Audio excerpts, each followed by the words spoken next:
When I was in my early 20s, I was living in Chicago, and I wasn't making that much money.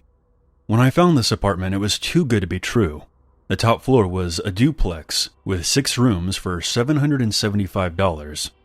The agent who showed me this apartment stressed to me that the landlords were very religious. I didn't have an issue with that, even if it did sound a bit ominous. The landlords were an elderly couple that lived downstairs. At first, they seemed okay. When I would see them in the yard, they would smile at me. But when they saw that I was having my boyfriend over, things started to get really strange. One day I was in my office writing, and I hear a knock at the door. I open up, and it's the old lady from downstairs. Before I could even say hello, she asked me if I ever got an abortion. I shut the door in her face. No thanks. This was a colossal mistake. The layout of the house was a bit odd. There was a door at the bottom of a flight of stairs. It was always locked. Unfortunately, I found out the hard way that it led directly into my landlord's living room. One day I was in my kitchen, cooking. My boyfriend was at work, and I was by myself, when I heard what sounded like the click of a door. Okay.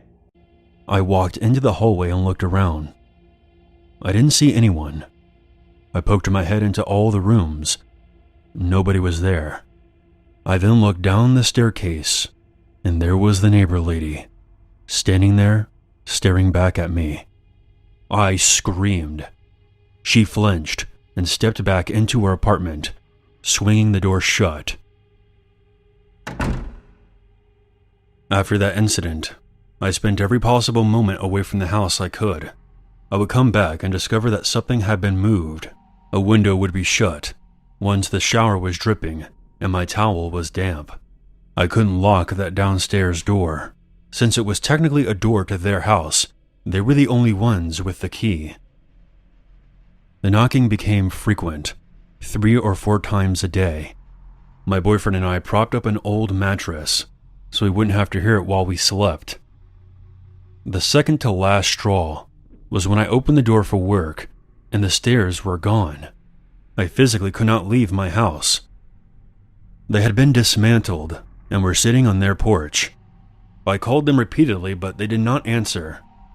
Finally, their son came out of the house and explained that they were doing some remodeling.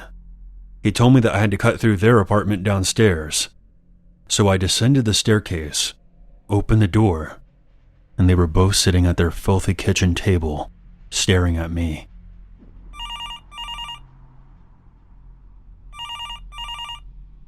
The phone was ringing in its cradle. They must have heard it, but they kept staring at me with this blank look on their faces. I crossed their kitchen and left out the back door. A few days later, I came home from my job and noticed the bathroom floor was almost completely flooded, like somebody had left the faucet on. The old woman, seeing that I had come home, came up the stairs and knocked, screaming at me that I had flooded the bathroom and that her son would have to come and fix it.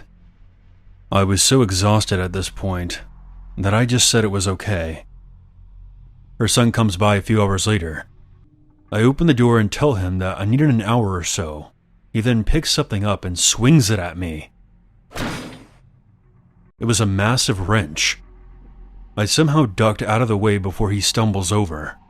I then pushed past him and booked it down the newly repaired stairs as quickly as I could and called the police. They come by and take down the complaint, but since there was no physical contact, they couldn't do anything. I later discovered that this old couple had a daughter on the force. In the middle of the night, myself, my boyfriend, and several of his friends packed up all of our stuff into a Chevy Astro. We lived in hotels and out of our vehicles for a month, until we found a new place. That old couple never attempted to contact us again. This past New Year was my 4th year anniversary with my boyfriend. We typically don't do much, so this year we decided to make it special by planning a romantic getaway.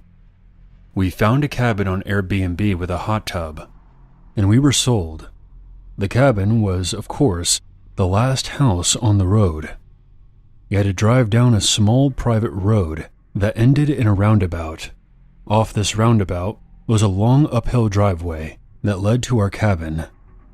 When we got to the cabin, it was snowy and scenic. The cabin itself sat on top of a garage, and you had to enter through some stairs in the back. When we got inside, there was a booklet with all the information outlined. The book stated that during the winter season, to not be surprised if their contracted snowplower showed up to clear off the driveway. Alright, sounds good to me. We unpacked and realized that there was no cell service, but there was a landline in the cabin if we needed anything. We spent the first night by the fire playing board games and drinking wine. The weekend was exactly what we needed it to be. We planned to spend the next day in town. I had booked us a reservation for a nice dinner. We were gone almost all day, only returning briefly to get dressed for dinner. Dinner was great, and we were excited to head back to the cabin for some champagne and hot tubbing. While at dinner, the temperature had dropped, and it snowed for the first time that day, coating everything in a fresh layer of white. We drove down the private road and got to the driveway. It was at that point my boyfriend stopped the car and asked me if I had noticed the new tire tracks on the ground. I looked at the driveway, hoping to quickly disregard these new tire tracks, but there they were. We remembered that the snowplowers could have stopped by, but the issue was that we saw these tire tracks because of the snow, and who plows in the dark? We also knew that once we were at the cabin, there would be no cell service. So we figured that we would head back into town and message our Airbnb hosts and ask if they or one of their friends had stopped by the cabin. We waited for a while in town for a reply, but we never heard back. We could have called, but at that point it was past 10 o'clock, and we didn't want to be discourteous. We figured that we had blown the whole thing out of proportion, and might as well head back to the cabin. After all, I was big into true crime and horror movies, and was probably just psyching myself out.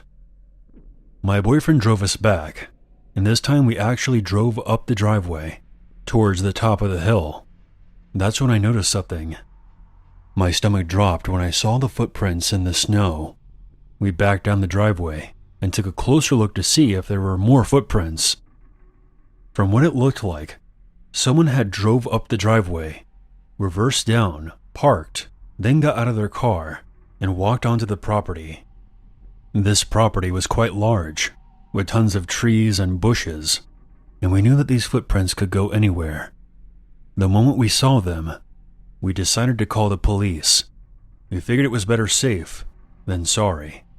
We would just have an officer go onto the property with us, just to check everything out. We drove back down the driveway until we got service again. We then called the police, explained to them the situation, and waited for their arrival. A police officer showed up, and we followed him onto the property. The officer scanned the property and determined that there was no one there. Obviously, we were a bit shaken up and kind of embarrassed. We thanked him as he left.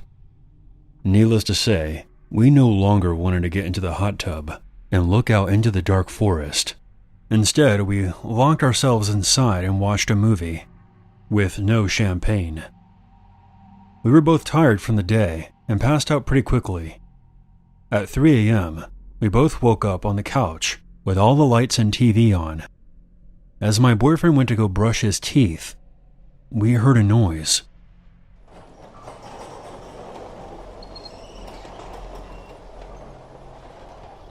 It only lasted a few seconds. We both looked at each other and froze. It was the garage door. There are only very few reasons that someone would need to open a garage door of a guest-occupied Airbnb at 3 o'clock in the morning. We knew that if someone was outside, they knew we were here, and they could see us. I immediately grabbed the landline and dialed 911. As I sat on the phone talking to the operator, we heard a bang on the balcony, as if someone threw something up onto it, when the operator told me the police were on their way. We sat crouched in the cabin, hoping the police would show up in time. Suddenly, we saw the police lights in the driveway. They exited their cars and began searching the property. Soon, we heard them knocking at the door. There were 2 policemen, the one in front of us, and the other a bit behind, still looking around the yard. I immediately noticed that the officer in the back was the one who came out on the first call. They told us that not only was the garage door shut, it was locked. Again, there were no signs of anyone on the property.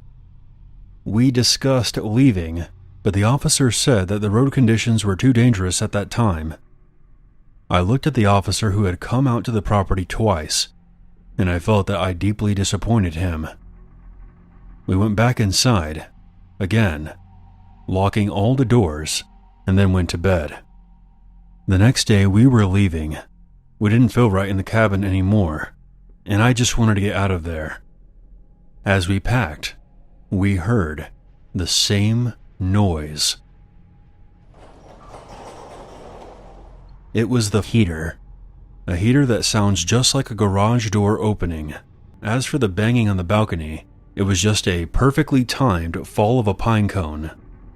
I think back on this story and I'm embarrassed, but I'm also incredibly grateful for some reason. We were wrong about the garage door opening, and maybe I was being a bit too paranoid. But the tire tracks and footprints we saw were there. For all we know, there could have been somebody out there, watching us. Before I officially started up my business, I used to work as like a general handyman, and on a very casual basis too. I was fresh out of the county and determined to turn myself around, but I barely had 2 cents to my name, so I just started hustling with whatever I could get my hands on. And about 6 months after, I had my own van, my own tools, and I had everything except a contractor's license. But that sure as hell didn't stop me from building my business and growing my revenue. And about a year later, I was basically working on retainer for a landlord who operated multiple different properties across the city. Some were in nice areas, some were in not so nice areas, and I wasn't actually on retainer. We just joked that he gave me so much work that I might as well have been. Anyway, one day he asked me if I could fit some veneers on some old cabinets, so I tell him sure, get the address of the place that he wants me to visit, then headed over the very next morning to get it done. The tenant of the apartment I was working on had been asked to vacate while the work was going on, so I was free to do my thing, which for the most part consisted of applying a super strong adhesive to the cabinets before carefully fitting the veneers. I was about halfway through the job when I heard the key turning in the lock of the apartment's door. I waited until the tenant was within earshot, then called out an apology for the smell of the glue, which by that stage was still real strong and thick in the air. A second or so later, a woman of maybe 35 to 40 appeared in the doorway, and she looked at me with these big, wild eyes before asking me, "Where is it?" I was still halfway up a ladder at the time, so I'm halfway turned around on it when I ask her back, "Where's what?" Instead of answering me, she got really angry all of a sudden, stomped her way to the center of the room and told me word for word, "Tell me, or I'll kick you off that thing ladder." I start feeling incredibly vulnerable after that, so I start climbing down real fast in the hopes that she was only bluffing, or if she does kick the ladder, then I'll have less of a fall and less chance to really hurt myself.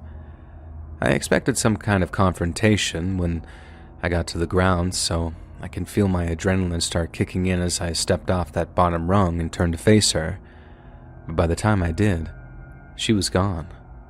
Gone in the sense that she was no longer in front of me, and gone in the sense that whoever I'd just been talking to was gone too. She dropped to her knees, grabbed the open tube of adhesive that I'd been using, and started to sniff up these deep huffs of the fumes into her nose. I must have asked her something like, "What the hell, lady?" and then reached down to take her by the shoulder to try to pull her away from it. But the second I touched her, she turned and there was a totally different person looking back at me. The lady that walked into her apartment had been rude and confrontational, But the lady staring back at me now looked like she could have ripped out my liver, eaten it raw, and then asked for seconds. She screamed, "Get your hands off of me," shoved me, then went right back to huffing the tube of industrial-strength adhesive that I had sitting at the bottom of the ladder. And I'm serious when I say it was like a transformation. Her eyes were different, still angry but full of something else too. She was like a mountain lion if a person got too close to her cubs, completely rabid, and even though she was small enough for me to toss, I got to admit that in that moment, I was goddamn terrified. She kept on huffing and puffing on that tube of glue until all that rage just seemed to wash away from her. Then once she was done, and with the tube of glue still in her hand, she got up, walked over to her couch, and just plopped herself down and lay there looking all blissed out like she didn't even know where she was. I remember telling her that I was going to get my stuff and put it in the van and get the hell out of there, and that she'd have to deal with her landlord if she wanted the rest of the cabinet veneers fitted. She just groaned at me and waved her arm as if to say, "Just go away already." And so I did. With her lying there like a zombie, I packed up my stuff and got the hell out of there before she decided that she wanted to help herself to the rest of my gear. I left her with that tube of adhesive too. That stuff can be expensive, but there was no way that I was about to risk getting my face ripped off by trying to pull it out of her hand. So I pack up my gear, trying to carry as much as possible out to the van just in case the glue-sniffing tenant decided to steal something. I managed to get everything except my ladder under my arms, then on the way out, I started hearing this kid crying. There's no telling how long they'd been wailing, but I guess I just filtered it out into background noise while I was trying to keep from getting shredded by that crazy glue sniffer lady. But then when I step outside, I see where the crying was coming from. There was a car right there on the curb with both the driver's side and rear passenger door open. In the back, there was a kid still strapped into the car seat, and it was screaming out, "Mommy, Mommy," over and over again. There were grocery bags sat in the pathway to the apartment too, like the woman had gotten home, saw the van and rushed inside after abandoning both her grocery bags and her kid. Maybe she just forgot that I was stopping by that day and rushed inside to check it out before bringing her kid and groceries inside. I'm not sure. But either way, she walked in, the smell of the adhesives hit her, and then that's all that she had in her mind. And that was the scariest thing of all. Way scarier than the prospect of getting my face chewed off by this crazy lady. This woman was such a degenerate drug addict that one little whiff of industrial-strength adhesive and she was gone.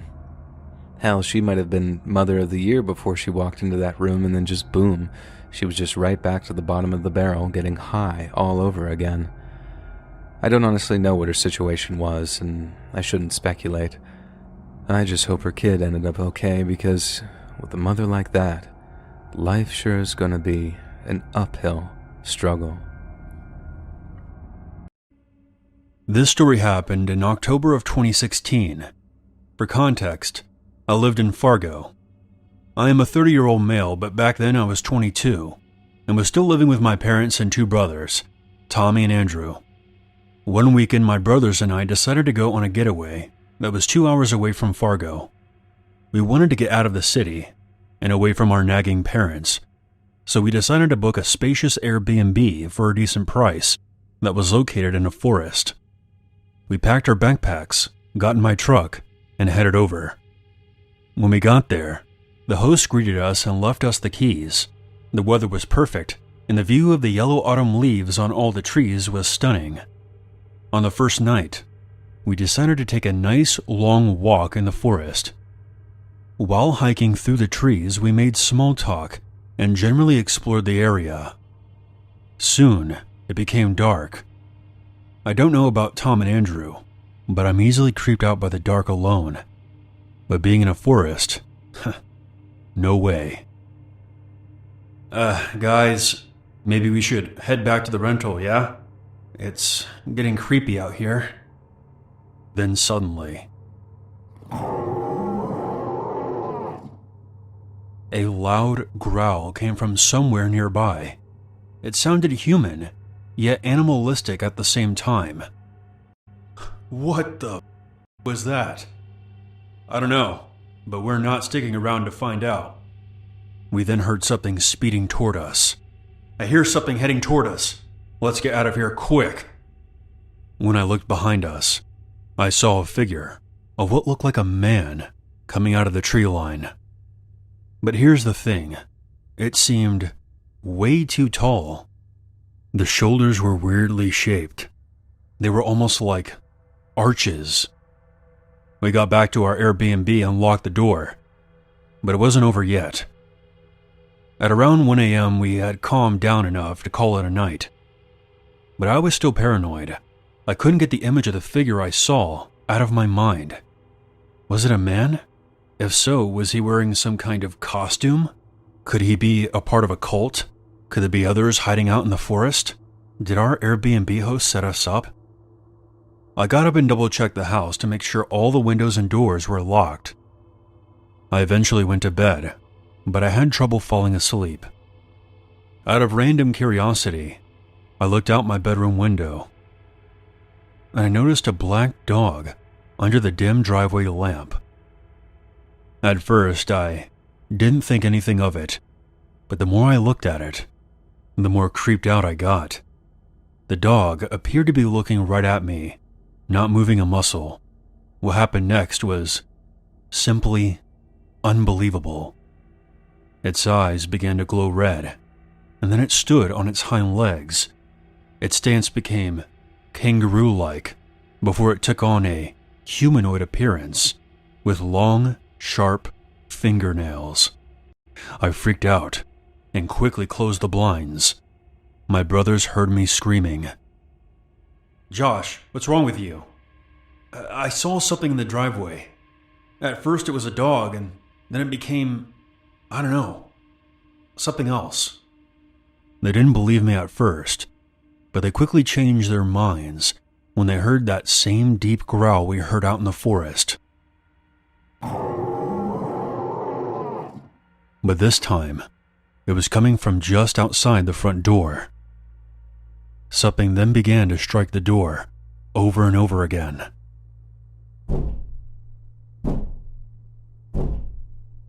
All three of us were freaking out and trying to look for a weapon in case that thing managed to break in. Thankfully, the door was solid wood. Eventually, all fell silent.